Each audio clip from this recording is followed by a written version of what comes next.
So good morning, my name is Sinead O'Higgins. I'm a librarian in Waterford Libraries and we're delighted to welcome you to our third event in our Biodiversity on Your Doorstep series, which is run by Waterford Libraries, Europe Direct Waterford and our Council's Environment Department. So we have a real treat in store for you today.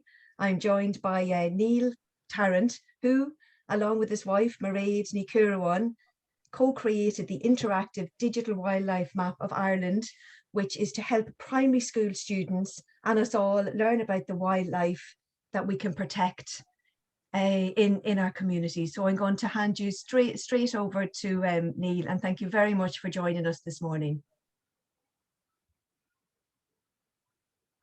Hi everybody, my name is Neil Tarrant, as Sinead said there. Firstly, just to thank Sinead O'Higgins and Sinead Cummins from Waterford Libraries for this fantastic initiative and for inviting me to give this talk. Just to give you a little bit of background, first of all, I suppose I am retired principal now for 2 years and huge interest in nature, birds particularly, all through my teaching career and as a principal.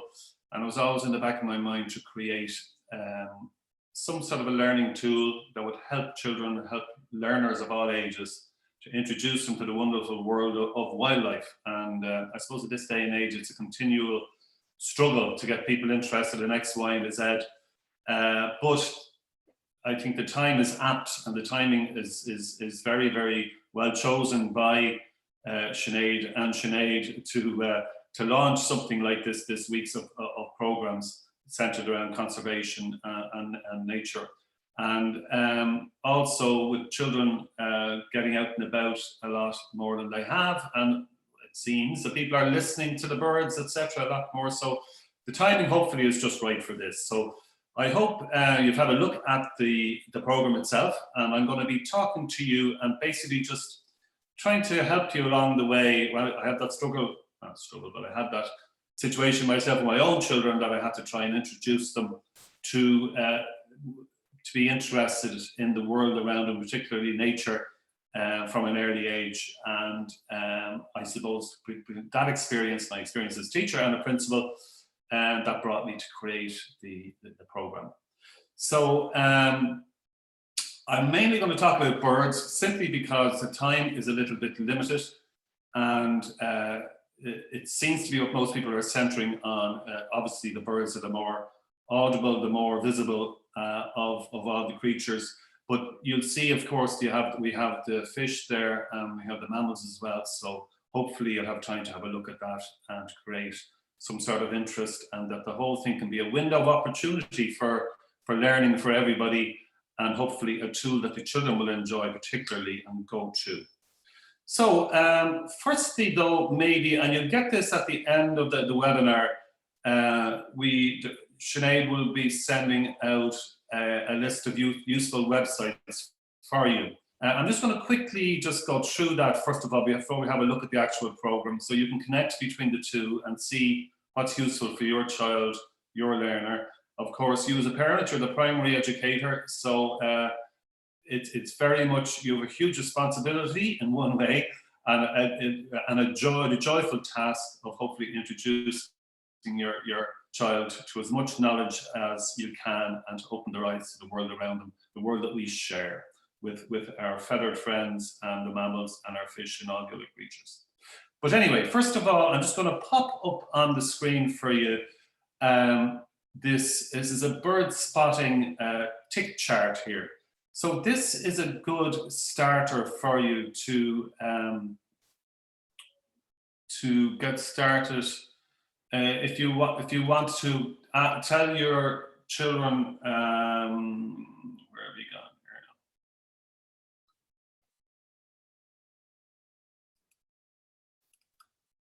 now? Okay, here it comes now. Sorry about that.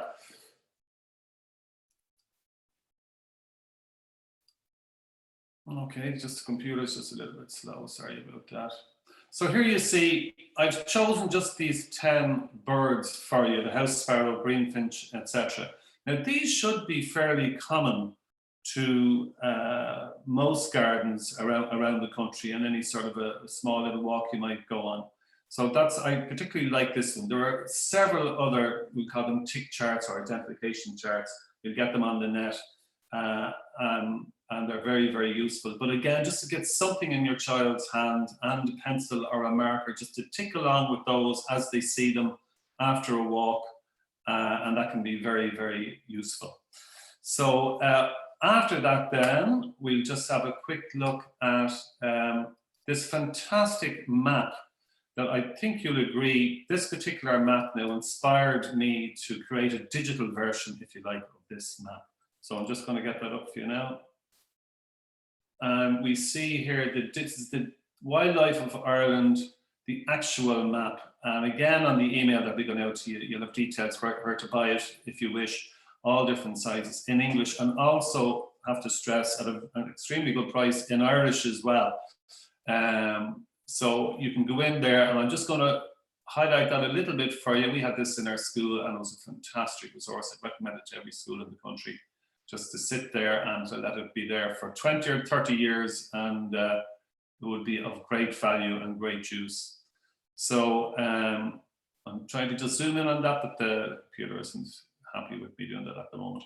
But there you see, anyway, you get the idea. We got all the fish, birds, and mammals of Ireland, and there's more besides, and shows you how rich we have a rich store of animals and wildlife we have in the country just around us. So it's a treasure, and it's there waiting to be discovered. So just getting back then to the actual map, the digital map that is, and we can go through the other things later if this will just close down for me. Okay, just stop the share there now. Great. So also on that, you'll see there's some interesting facts about birds in general on one particular link, which you'll be getting later. Then we have Birdwatch Ireland, which is a fantastic resource. They're still doing a survey at the moment, so you can actually, right to the end of February, so you'll be actually able to help out with that survey, and your child will be able to come on board with you and provide some very, very valuable research there for Birdwatch Ireland. That's ending in the end of this month, so there's still time to get in there and do that survey with them. And then we have the digital interactive wildlife map that I showed, available in Irish and English. And okay, so I think it's time we have a look at the actual digital map itself, which involves, obviously, it's a series of maps of different, so I'm just going to go to screen share here again, and I'll just bear with me now. I'm just going to go to, okay, so you should be able to see that there. This is the, just make that nice and big. Okay, so we're straight in. I'm just going to go back to the home page first. So what we see here are 6 different sections. We got birds, level 1, level 2. Your screen just isn't sharing there, Neil, if you want to give a go again. Sorry about that. I don't know why that happened. Okay, I'll just go again there.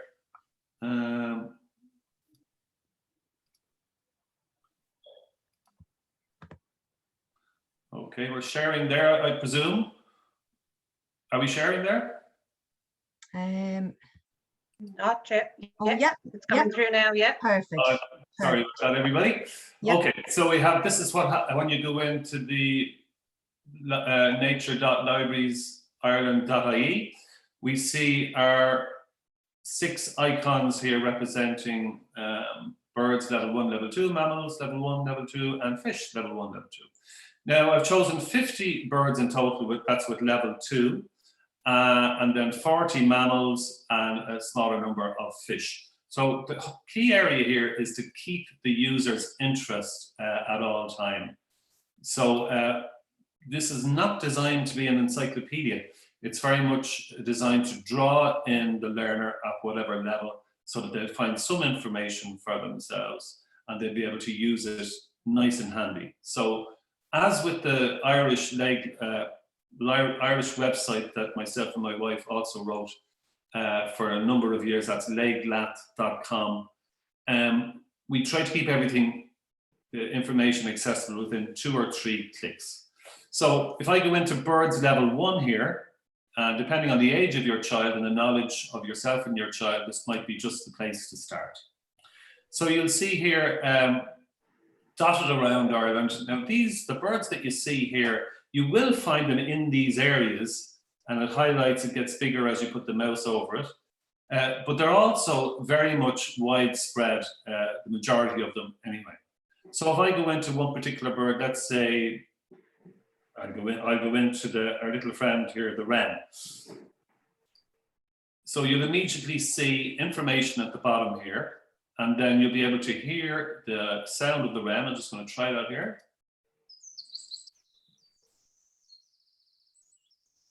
I'll just stop that there. And of course, please do encourage your child to listen as much as watch out for the birds. They're all around us at the moment.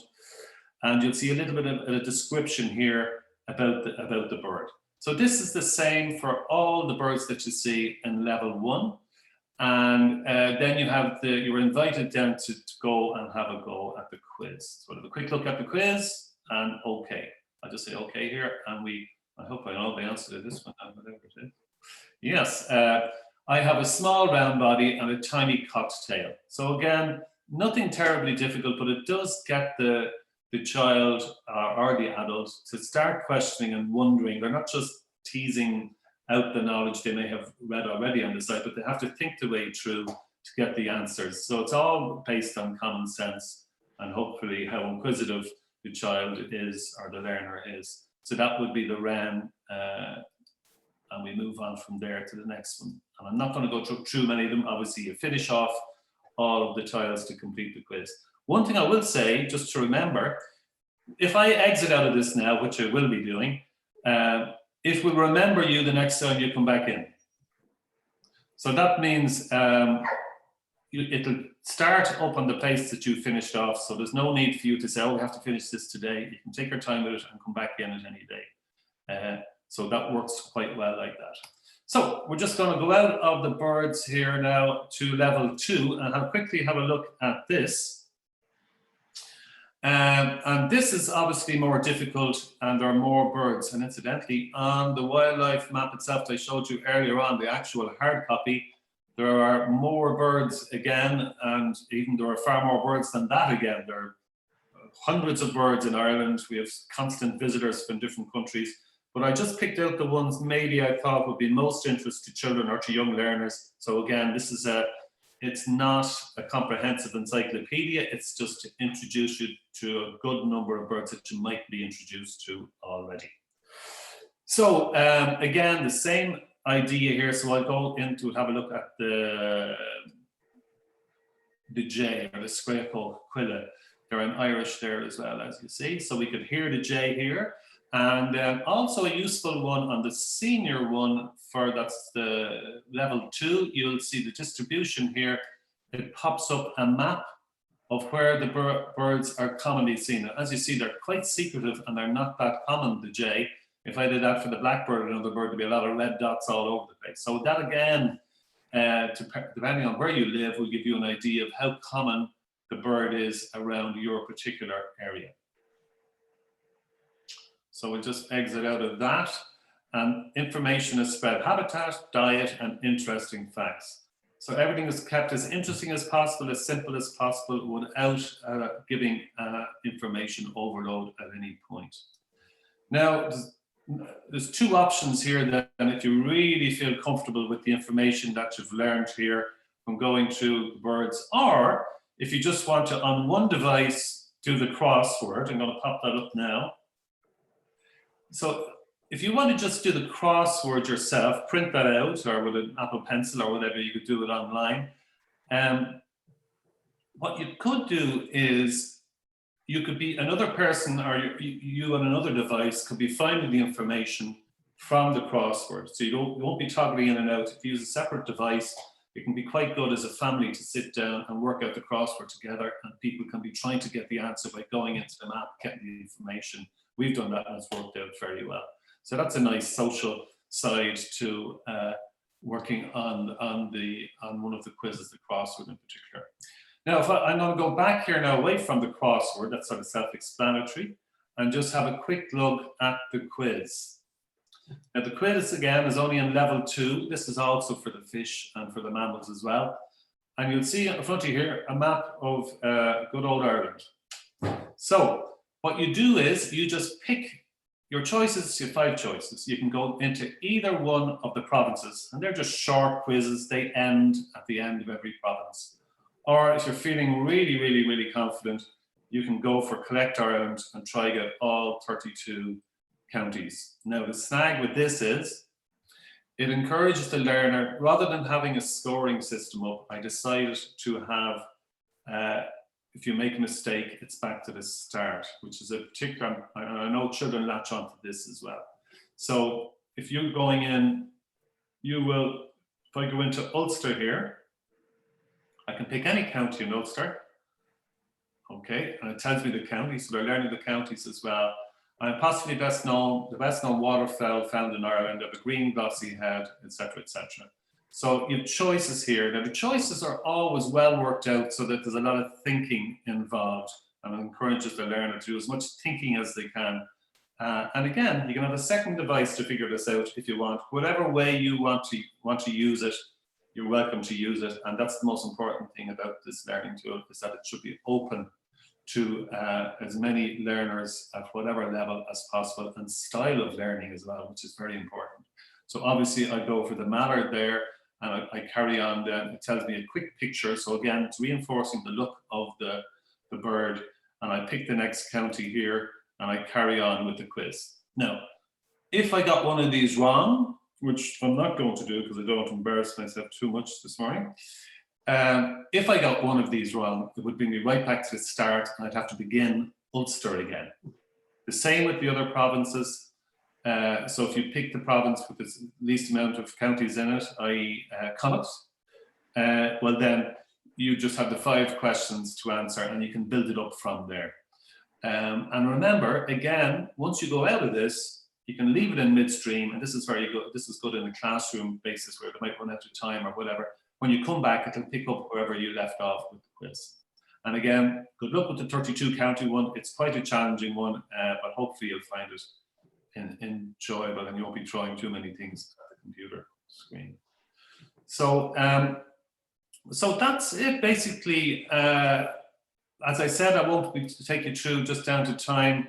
We won't go through the mammals and the fish. Certainly encourage you to get that, the bird. Oh yeah, I beg your pardon. There's another thing I wanted to mention. You'll find on the notes that's going home to you is a lovely little bird identifier, which encourages your child to be a detective, if you like, and it asks what size was the bird, what color was the bird, so they can go through the information and eventually come up with an answer in identifying the bird. And again, you'll see that on the email that Sinead's going to send, the information that Sinead's going to send on after this webinar. So I would advise you as parents, if I may, to keep everything very, very simple at the start with your child. Begin with a few interesting facts. And again, what's going home to you after the webinar, there's a website on listing some really, really interesting facts for children and for adults about birds. So to create that appetite for learning. So begin with some interesting facts, and then keep it very much by the way. Oh, there's such and such a bird over there. Do you know that he does this or does that? And just try to draw in your child as a learner, because when children are interested and really want to learn, you'll know all about it, but it can be prompted from you, as I'm sure you're well aware. You can set a target for how many birds they might be able to see in 20 minutes, for example. You could put the tick chart going in the back garden, and if the children want, if you felt it was healthy competition, that some children might like to compete against each other, see many tick birds they can get, or they can just keep that going all the time. And then you can return to the wildlife program after that to develop what you saw on the walk, or what you saw out your back garden, at your bird feeder, or whatever. So I hope you find that of use, and I hope that, I think also my email, Sinead will be sending that out as well. So please do, if you have any ideas on how to improve the site or any other ideas, more than welcome to take them on board. And yeah, so that's about it for the moment. Thank you very much, Neil. So just to say, if anyone has any questions, if you want to pop them in the little Q&A box, we'll put them to Neil now. This is your moment. And just to say that the map has been a huge hit in my own house with my two girls, Anna and Eva, who were listening downstairs. So, yeah. Hi, Neil. I have one question here.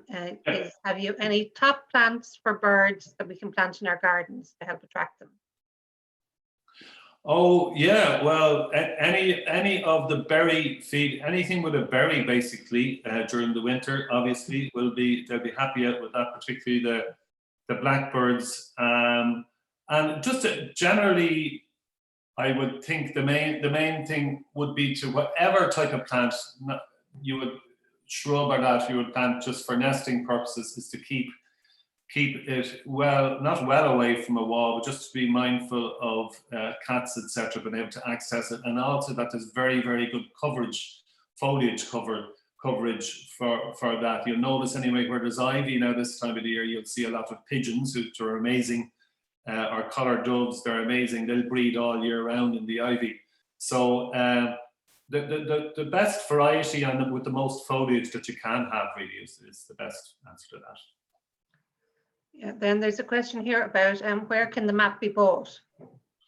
The map can be bought at johnrooney.ie. If you put in John Rooney in google.ie, you'll get, there's an Irish version and an English version of the map can be bought there.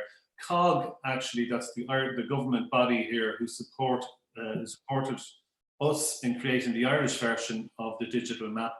They have brought down the price hugely by 50% or more on the Irish version. So if you're interested in Irish, it is cheaper.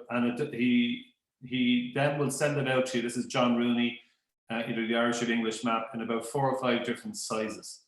And you might have noticed in the corner as well is the key, and each one of those pictures of the birds is a key of it up in the corner, the name of it. So it's really, really useful resource, and it's something you have and use for life. But again, Sinead will be putting out that email at the end of the webinar, and there's a link there to where you can buy it.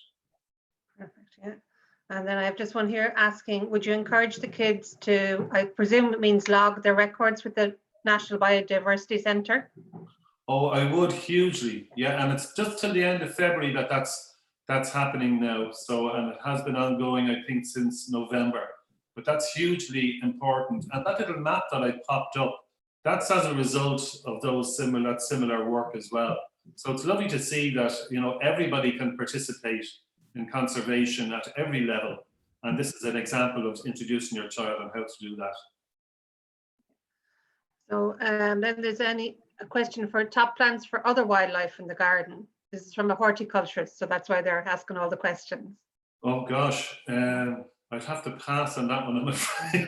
That would be my area of expertise. I suppose my area of expertise is really how to encourage children and how to start children to learn about nature rather than the actual. I'm not an expert out and out with birds or with mammals, so I'm sorry about that. I wouldn't be either, but I could just recommend if they go to the Europe Direct Waterford YouTube channel, our talk yesterday from the Birds, Bees and Trees from the Waterford Council staff had some tips for that, so you could always check that out. And then on Friday we have our citizen scientist one, so I'm sure there'll be tips in that as well. So I'm getting a few plugs in. Fantastic. Somebody wants to know, are pigeons classed as vermin? Her neighbour feeds them and she's plagued with rats in her flower beds.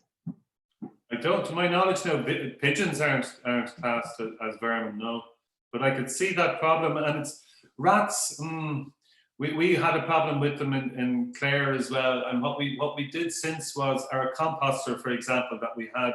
We've enclosed that fully, and we've got a fully enclosed one. But yeah, that's one of that's widely said about like the increase in rats, and they're getting braver or whatever. So I found as well, you have to be very careful with a bird feeder. if you allow the bird feeder, if it's not tight or if there's a wooden area on top to catch the little bits and pieces of nuts and seeds that will come down, the rats will help themselves on the ground to it, absolutely. Yeah. So you have to be careful around your bird feeder. Some people have even, sorry to bring it to this level now, but some people have even, there's even stories of rats climbing up the poles of bird feeders and people having to put grease and plastic wadding around the actual bird feeder. So, but it's all Googleable. But yeah, rats are something you just have to watch out for when it comes to feeding.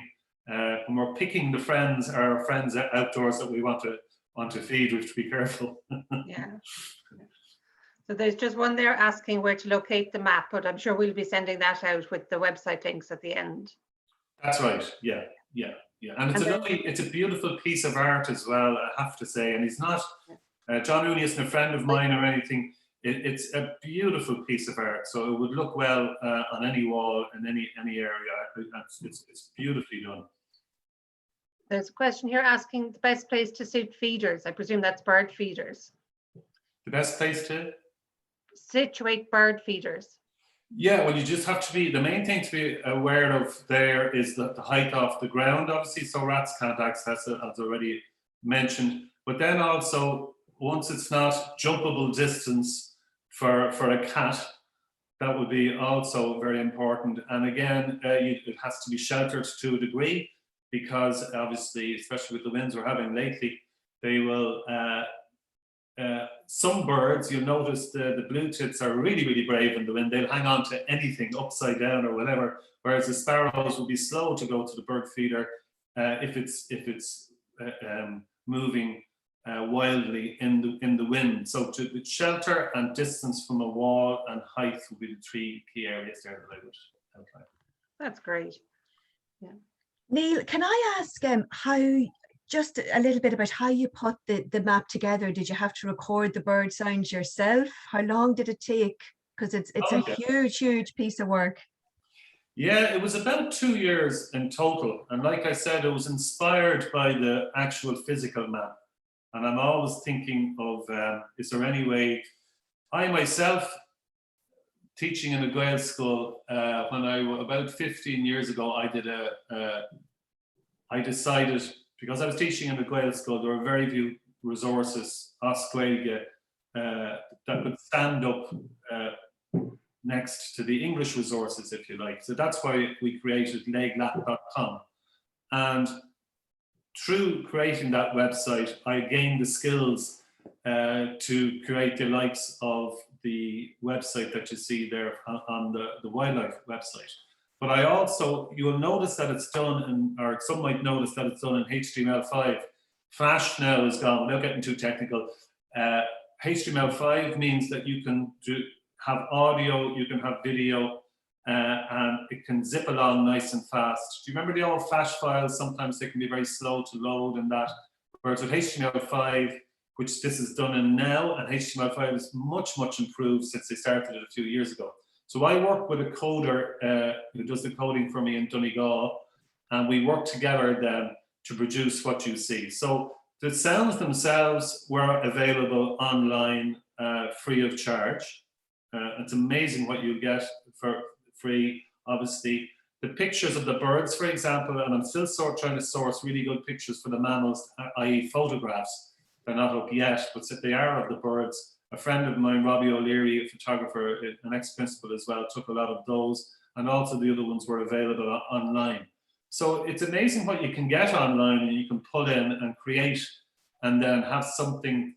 I suppose the internet is fantastic, but sometimes you have to spend so much time trying to source what you really want. Whereas the likes of this website brings so many things together in the one spot that you can get in and out of within a few clicks, which is what the modern user likes and wants. So so it was very much a passion of mine. I have to say, as a principal, I used to stand up in front of all the school, this is 490 children, every Monday morning, and I would always, on the screen behind me, have 2 or 3 birds a week just to quickly go. And I might only spend about 5 minutes max, maybe some of the teachers would say I went a bit over sometimes, but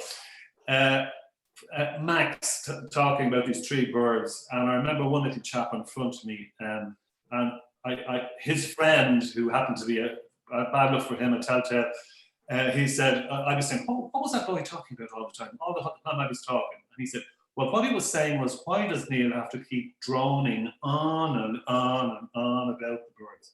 So that also sort of inspired me. Hold on, I have to get something which works at their level, that they have the choice as a learner to go in and out of, that it's not a lecture situation, it's not the sage on the stage, rather it's the valuable learning tool through HTML5 that they can get in and out of quickly. And that was the genesis of it, really, to create something simple yet rich in knowledge for the user. That's perfect. Yeah. No, there's one more question there from the audience, and I have a question myself, if you don't mind as well. Then after that, so just wants to know: is there more than one crossword on the website? There is. Yeah. There's 3 crosswords in total. There's one for the mammals level 2, and there's one for the fish level 2 as well. And I'd probably be adding a few more crosswords if they prove popular, and I'd love to get feedback on the crosswords if you wouldn't mind. My email address will be there, and I'd be more than happy to put up a few more crosswords as well. So there's so much information there. Well, that leads nicely onto what my question was is there any further plans to expand the website? Because you had mentioned there that there are way more birds than what you have there. So I'm just wondering, will there be further maps coming down the line? Yeah, that's a good question, Sinead. And that's purposely why I called it level 1, level 2, and level 3. I didn't want to say beginners, learners, and advanced, or anything like that. So, and again, I want to avoid the whole idea of it being encyclopedic or a la a dictionary, and that it covers all. I would like to bring it up another level and see what we do with that. And certainly there's a possibility. We're working on the area now of having online crosswords and adding that in. So you can actually do the crossword online, which would be very handy for users. Again, somebody in a car, obviously traveling, or out in the wild when they're looking, they can have a break and try their hand at one of the crosswords online. You know, so there are various other ideas. Also, colouring, possibly looking at colouring in areas again online if possible. We'll see, so that people can just get a bird and then have to try and colour in the bird, choosing from about 10 different colours, using their finger to colour in the sections. So those sort of ideas we'll see, and hopefully they'll probably do a little bit of finance for some of those as well, because there's extra coding involved. But yeah, so hopefully that's the beauty of something like this. You can stretch it out, and you can, and I'm all ears listening to ideas from anybody and everybody. It's been hugely popular and really swept us off our feet. So I'm only too happy to continue to work with it once I know it's been used. Yeah, that's brilliant. Yeah, thank you. And I think it sounds like really just the perfect resource for using in the classroom to cover so many other things, you know, maths and literacy and all those other kind of things that are in the curriculum, as well as the very important nature element to it. Yeah, well, we're hoping I have an application in now, and we'll see how it goes for creating one for the trees, Indigenous trees of Ireland. So I'm hoping that will be taken up, and that'll be really, really interesting to do that. I think it's made for that, and you can examine the trees any time of the year. And of course that links in with the birds and the insects and wildlife as well. So yeah, it's that the format has been very, very successful, and I'm hoping to go at it and with different subject areas, definitely. Yeah, that sounds brilliant. Sky is the limit. Yeah, hopefully. and just one final question, Neil. What are your favorite birds to spot in the garden? Oh, well, in the garden, we've just moved into our house here in Dundrum in Dublin, and we have might hopefully get a tiny little garden pond. We'll have room for. So I'm hoping, because there is a kingfisher in the stream nearby down here, and he's far and away my favorite bird, the kingfisher, and he has been known to come into gardens if they have a pond, obviously, and a fish or two in there. So I have to say my favorite bird is a kingfisher in general, but then just the very simple blue tit is just a little dote of a bird, and they're very brave as well, which I love about them, and they're so colourful. They're more beautiful than anything anybody could put in a cage, which is a terrible thing to do to a bird. We have our own beautiful birds just a few meters away from us all the time. All we have to do is tell them, coax them in and tell them we want to be their friends.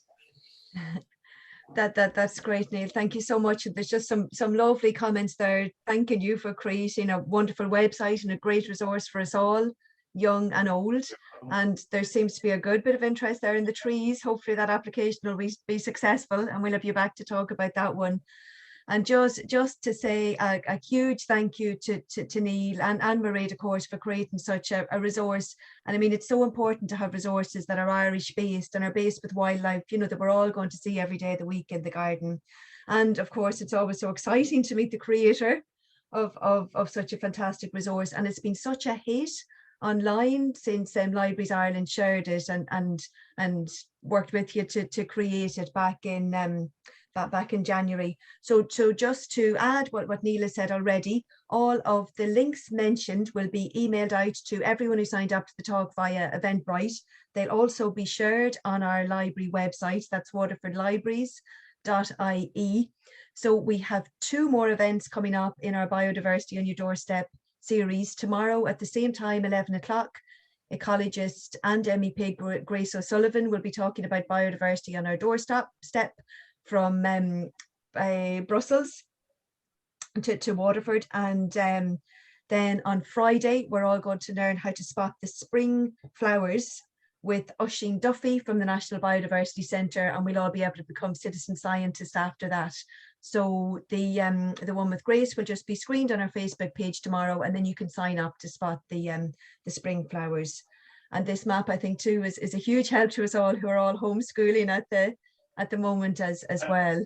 Sinead, could I just mention one thing? Yeah. I may have said it earlier, but it is available in Australia as well.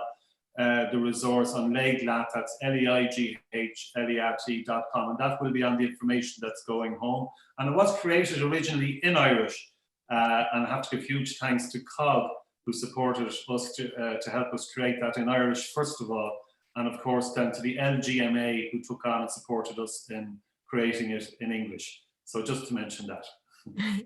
That's brilliant. So from myself and Sinead and everyone at Waterford Libraries and Europe Direct Centre and everyone in here today, a huge thank you to you. Thank you very much. Thanks, everybody.